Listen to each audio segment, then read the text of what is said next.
Metro ದರ ಇಳಿಕೆಗೆ ಸಂಬಂಧಪಟ್ಟಂತೆ ಜನಾಕ್ರೋಶ ಜನಾಭಿಪ್ರಾಯ ವ್ಯಕ್ತ ಆಗ್ತಾ ಇದ್ದ ಹಾಗೆ ಸರ್ಕಾರ ಕೂಡ ಎಚ್ಚೆತ್ತುಕೊಂಡಿದೆ. ಸರ್ಕಾರದ ಭಾಗವಾಗಿರುವಂತಹ ಡಿಸಿಎಂ ಡಿಕೆ ಶಿವಕುಮಾರ್ ಅವರು ಕೂಡ ಪ್ರತಿಕ್ರಿಯೆ ಕೊಟ್ಟಿದ್ದಾರೆ.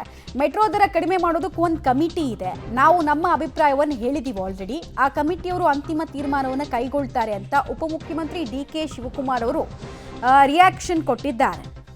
ಅಂದರೆ ಏನು ಕಮಿಟಿ ಬಗ್ಗೆ ಮಾತಾಡ್ತಾ ಇದ್ದಾರೆ ಅಂದರೆ, ಮೆಟ್ರೋದಲ್ಲಿ ಸಾಮಾನ್ಯವಾಗಿ ಫೇರ್ ಫಿಕ್ಸೇಷನ್ ಕಮಿಟಿ ಅಂತ ಒಂದಿರುತ್ತೆ, ಅದು ಡಿಸಿಷನ್ ತಗೊಂಡು ರೆಕಮೆಂಡೇಶನ್ ಮಾಡುತ್ತೆ, ಅದನ್ನು BMRCಯಲ್ಲಿ ಇಂಪ್ಲಿಮೆಂಟ್ ಮಾಡುತ್ತೆ. ಸೊ ಅವ್ರ ಗಮನಕ್ಕೆ ನಾವು ತಂದಿದ್ದೀವಿ ಅಂತ ಇವ್ರು ಹೇಳ್ತಾ ಇದ್ದಾರೆ. We don't have any role. Karnataka ಸರ್ಕಾರ ಆಗಲಿ ನನಗಾಗಲಿ ಯಾವ ಫೈಲು ಬರೋದಿಲ್ಲ, ನನಗೆ ಯಾವುದು ರೋಲ್ ಇಲ್ಲ. ಜನದ್ದು ಬಯಕೆ ಇತ್ತು, ಅದನ್ನು ಮುಖ್ಯಮಂತ್ರಿಗಳು ಗಮನಿಸಿ ತಿಳಿಸಿದ್ದಾರೆ. ಅವರು ಅದನ್ನು ಪರಿಶೀಲನೆ ಮಾಡ್ತಾ ಇದ್ದಾರೆ. In the best interest of common man, best interest of BMRC ಏನು ಡಿಸಿಷನ್ ತೊಗೊಳ್ತಾರೋ ತೊಗೊಳ್ಳಿ. ಅದಕ್ಕೊಂದು ಸಪ್ರೇಟ್ ಕಮಿಟಿ ಇದೆ, ಅದಕ್ಕೊಬ್ಬರು ಜಡ್ಜ್ ನೇಮಕ ಮಾಡಿರ್ತಾರೆ. ನಾವು ಗೌರ್ಮೆಂಟು ನಮ್ಮ ಅಭಿಪ್ರಾಯ ತಿಳಿಸ್ತೀವಿ ಅಷ್ಟೇ. It is left to them. Details ಕೊಡ್ತಾರೆ. ನೇರ ಸಂಪರ್ಕದಲ್ಲಿ ಜಾಯಿನ್ ಆಗ್ತಾ ಇದ್ದಾರೆ ಲೋಕೇಶ್. ಅಬ್ನಾರ್ಮಲ್ ರೇಟ್ ಹೈಕ್ನಿಂದ ಮುಕ್ತಿ ಸಿಗುವಂತಹ ಗಳಿಗೆ 1:30ಕ್ಕೆ ಬರುತ್ತೆ ಅನ್ನುವಂತಹ ನಿರೀಕ್ಷೆ ಜನರಿಗಿದೆ.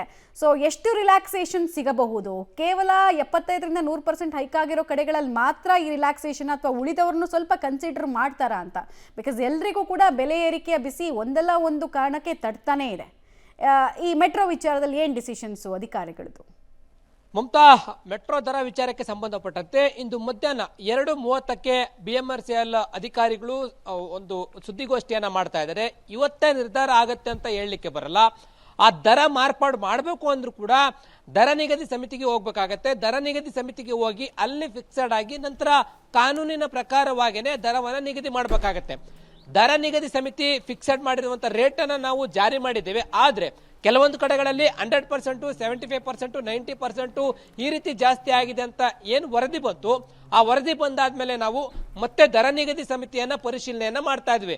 ನಮ್ಮ ಅಧಿಕಾರಿಗಳು ದರ ನಿಗದಿ ಸಮಿತಿಯನ್ನ ಕೊಟ್ಟಿರುವ ವರದಿಯನ್ನ ಪರಿಶೀಲನೆ ಮಾಡಿ ಎಲ್ಲೆಲ್ಲಿ ಮಾರ್ಪಾಡು ಮಾಡಬೇಕು ಅದನ್ನ ಮಾರ್ಪಾಡು ಮಾಡ್ತೇವೆ ಅಂತ ಹೇಳ್ತಾ ಇದ್ದಾರೆ. 2:30ಕ್ಕೆ ಇವತ್ತು ಮಧ್ಯಾಹ್ನ 2:30ಕ್ಕೆ ಅವರು ಎಲ್ಲೆಲ್ಲಿ ಮಾರ್ಪಾಡು ಮಾಡ್ತೀವಿ, ಎಷ್ಟು ಮಾರ್ಪಾಡು ಮಾಡ್ತೀವಿ ಅಂತ ಹೇಳ್ತಾರ, ಅಥವಾ ಇನ್ನೊಂದು ವಾರ ಅಥವಾ 2-3 ದಿನಗಳ ಕಾಲ ಸಮಯವನ್ನು ತೆಗೆದುಕೊಳ್ತಾರ ಅನ್ನೋದನ್ನ ಕಾದು ನೋಡ್ಬೇಕಾಗಿದೆ. ಯಾಕೆಂತಂದ್ರೆ ಮುಖ್ಯಮಂತ್ರಿಗಳು ಸೂಚನೆ ಕೊಟ್ಟಿದ್ದಾರೆ, DCM DK ಶಿವಕುಮಾರ್ ಅವರು ಕೂಡ ದರ ನಿಗದಿ ಸಮಿತಿಗೆ ಸೂಚನೆಯನ್ನು ಕೊಟ್ಟಿದ್ದೀವಿ, ಮಾಹಿತಿಯನ್ನು ಕೊಟ್ಟಿದ್ದೀವಿ ಅಂತ ಹೇಳ್ತಾ ಇದ್ದಾರೆ. ಹಾಗಾಗಿ ಕ್ವಿಕ್ ಆಗಿ ಇದಕ್ಕೆ ರೆಸ್ಪಾನ್ಸ್ ಸಿಗುವ ಸಾಧ್ಯತೆಗಳು ಇದೆ. ಕ್ವಿಕ್ ಆಗಿ ಕೆಲವೊಂದು ಕಡೆ ಎಲ್ಲೆಲ್ಲಿ ರೇಟ್ ಜಾಸ್ತಿ ಆಗಿದೆ ಅಲ್ಲಿ ಮಾರ್ಪಾಡಾಗುವಂತ ಸಾಧ್ಯತೆಗಳು ಹೆಚ್ಚಾಗಿ ಗೋಚರ ಆಗ್ತಾ ಇರುವಂತದ್ದು. ಮಮತಾ, ರೈಟ್, ಧನ್ಯವಾದ ತಮ್ಮೆಲ್ಲ ಮಾಹಿತಿಗಾಗಿ ಲೋಕೇಶ್.